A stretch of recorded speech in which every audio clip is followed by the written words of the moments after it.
আপনি আমি যখন অহেতুক কথাবার্তা বলবো, অহেতুক সময় নষ্ট করবো, অহেতুক কথাবার্তা এবং অহেতুক সময় নষ্ট করার মাধ্যমে আপনার আমার কলম আস্তে আস্তে কি হয়ে যায়, নষ্ট হয়ে যায়। এই জন্য কোরআনে কারীমের ভিতরে আল্লাহ বলেন, والذين هم عن اللغو معرضون أولئك هم الوارثون الذين يرثون الفردوس هم فيها خالدون। আল্লাহ বলেন, ও দুনিয়ার মুসলমান ইমানদার আল্লাহর গোলাম, দুনিয়ার জমিনে যে সমস্ত মানুষেরা অনর্থক কথাবার্তা বলা থেকে নিজেকে বাঁচাবে, অনর্থক কাজ কর্ম করা থেকে নিজেকে হেফাজত করবে, ওই সমস্ত মানুষগুলাই হলো ওয়ারিসুন। কিসের ওয়ারিস? আল্লাযীনা ইয়ারিসুনাল ফিরদাউস, তারাই হবে জান্নাতুল ফিরদাউসের ওয়ারিস।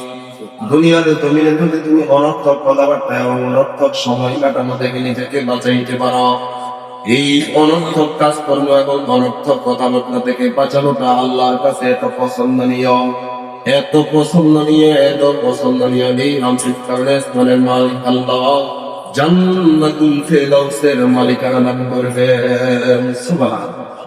এই জন্য যেই কথা বলে কোনো ফায়দা নাই, যেই কাজ করে কোনো ফায়দা নাই, বলে টাইম পাস। ভাই, হায়াতের প্রত্যেকটা সেকেন্ড টাইম পাস করার জন্য আল্লাহ দেন নাই। টাইম পাস করবো তবে কি দিয়া?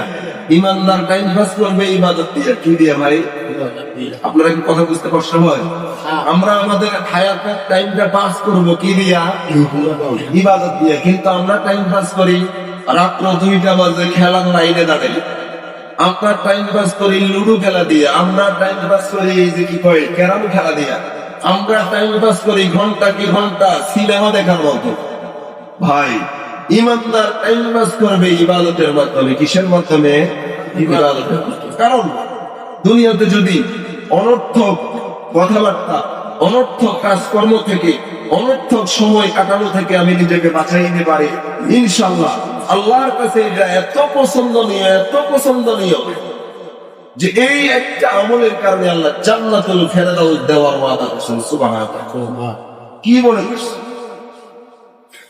আর এমনিতেই আপনি আমি যত বড় কিছু হয়ে যায় কিনা, যত বড় হইয়া কেন, মৃত্যুর পরে আপনার আমার সবগুলা কথা, সবগুলা কাজ আল্লাহ কি করবেন?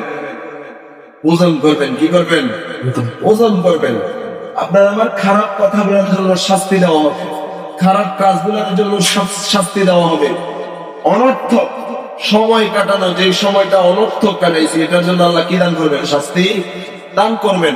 কারণ হায়াতের মূল্যবান সময়টা আল্লাহ অনর্থক কাটানোর জন্য দেয় নাই। ভাই, অনর্থক কাটানোর জন্য দেয় নাই।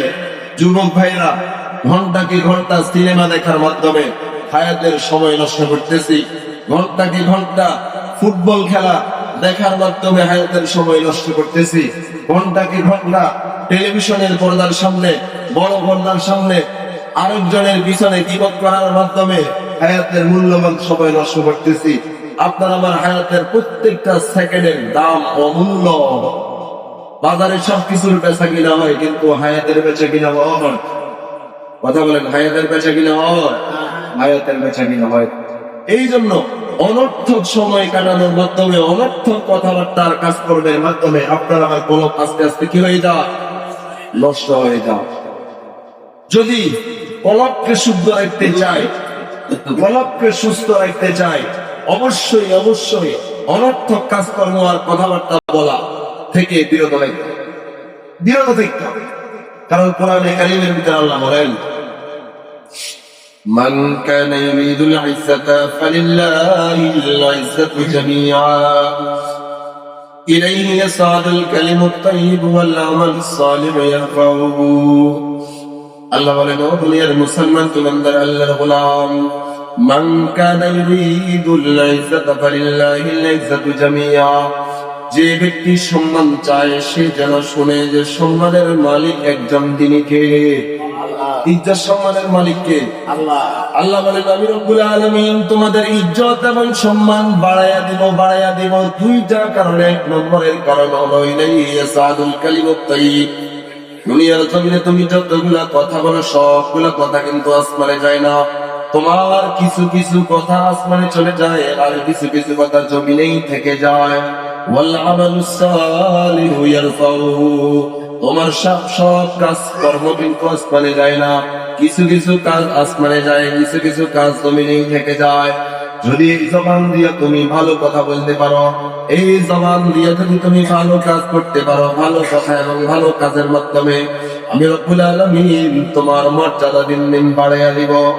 আর যদি এই জবান দিয়ে তুমি ভালো কথা না বলো, খারাপ কথা বলো, অনর্থক কথাবার্তা বলো, যদি তুমি অনর্থক খারাপ কাজ কর্ম করো, অনর্থক কথাবার্তা এবং অনর্থক কাজ কর্মের মাধ্যমে আমি রব্বুল আলামিন তোমার মর্যাদা দিন দিন কমাইয়া দিব।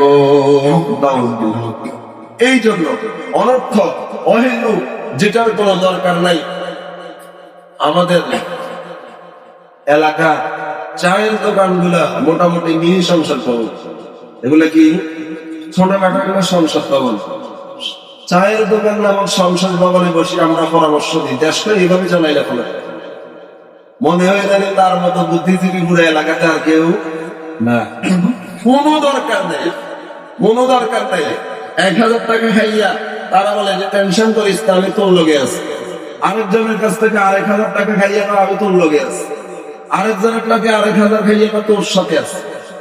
নায়িকার সাথে আমরা নায়িকার সাথে ভাই, যেই সমস্ত কথাবার্তা, যেই সমস্ত কাজকর্মের দুনিয়াতেও কোনো ফায়দা নাই, আখিরাতেও কোনো ফায়দা নেই, এগুলাকে বলা হয় অনর্থক কথাবার্তা। আপনাকে আমাকে আল্লাহ দুনিয়াতে পাঠিয়েছেন, প্রত্যেকটা জিনিসের একটা বাজেট দিয়েছেন। কি দিয়েছেন? দেখেন না, আমাদের দেশ যে 1 বছর চলবে, দেশ চলার জন্য একটা কি আছে, বাজেট আছে না?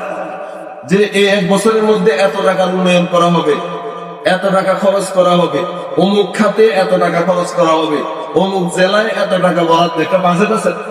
ঠিক তেমনি ভাবে আল্লাহ যে আমাদেরকে পাঠিয়েছেন, আল্লাহও একটা বাজেট দিয়ে পাঠিয়েছে যে দুনিয়াতে তুই এতগুলা কথাবার্তা বলতে পারবি। যেই দিন কথার বাজেট শেষ হয়ে যাবে, এই জন্য দেখবেন কিছু কিছু মানুষ মরণের আগে বোবা, মরণের আগে কি বোবা হয়ে যায়। আবার কিছু কিছু মানুষ মরণের আগে আমল তামল বকে, শুধু বকে, শুধু বকে। দুইজনই কথার বাজেটের অপব্যবহার করার কারণে তাদের এই শাস্তি। ভাই বুঝতে বুঝুন, বলতেছিলাম আপনার আমার কথারও একটা কি আছে, বাজেট আছে। সেকেন্ডে সেকেন্ডে, যে মিনিটে মিনিটে আপনি আমি যে কথাবার্তা বলতেছি, এই জবান দিয়ে কথা বলি, কথা বলার যন্ত্র, এই জবানটাকে আল্লাহ প্রত্যেকটা মুহূর্তে সচল রেখেছেন। কে? আল্লাহ। লালা নামক মেডিসিন দিয়া আল্লাহ আপনার আমার জবানটাকে সচল রেখেছেন, বিদায় আপনি আমি কথাবার্তা বলতেছি। যেদিন লালা নামক মেডিসিন ফুরিয়ে যাবে, আপনার আমার জবান আর সচল থাকবে না, অচল হইয়া যাবে, ওই দিন আর কথাবার্তাও বলতে পারবো না। তো কাজেই শক্তি থাকা অবস্থায় এটাকে গনিমত মনে করতে হবে, কথা বলতে হবে ভালো কথা, কথা বলতে হবে কি ভালো কথা। আর যদি ভালো কথা বলতে না পারি, মান সমাধান আছে, যে চুপ থাকে সে কি